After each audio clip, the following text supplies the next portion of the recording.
Ito na yung waterfalls ng Siocon. Ito nang matagal namin pinaplano na pumunta dito, pero ngayon lang siya natupad yung patransfer na ako. So sa wakas, tagal ko dito sa Siocon, malapit na ako mag 6 months, ay napuntahan ko rin ang Siocon waterfalls. Dito makikita sa Pisawak. Ayan siya, oh. Tingnan nyo guys kung gaano sa kaganda.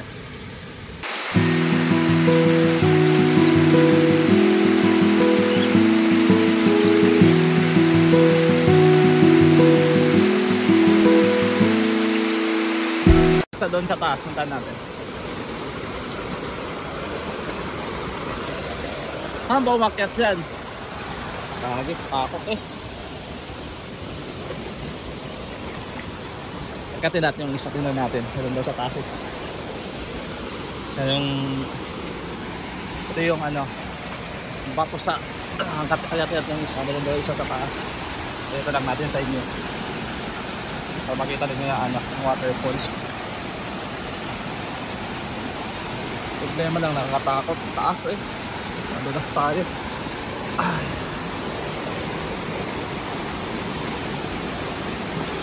At saka hirap akyatin. Ay. Woo!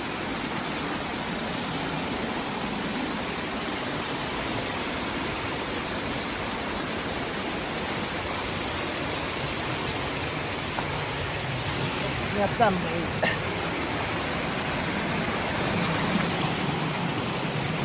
Hi! Ito yung sa taas. Meron pa isa doon. Eh, maganda pala dito. May ano dito, jacuzzi oh.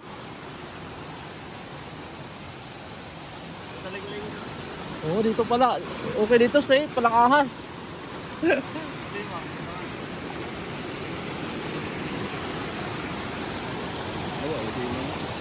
Pems! Awadlok diya! Panayan akong diya ba?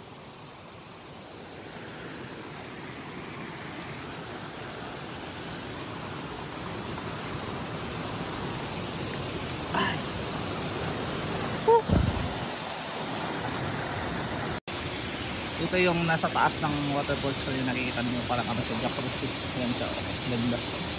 Dito, meron pa isa doon. Ito no, kung lang natin punta malayo. Doon, may isang waterfalls pa doon. Ayan siya.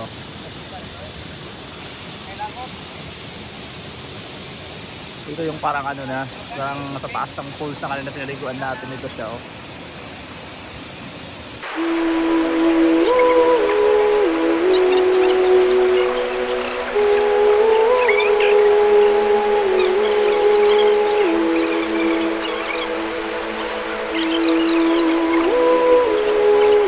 Sulit ang napakalayong nilakad natin. Sulit pag gumaganito yung makikita mo. Itong nature. Hindi ka nalugi sa paglalakad ng kalahating kilometro. Punta dito.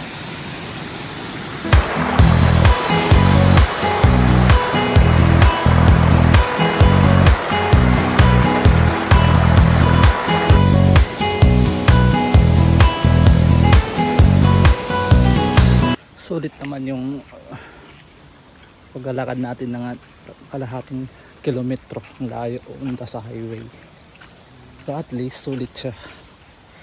Ganda yung falls. Kita nyo naman yan guys.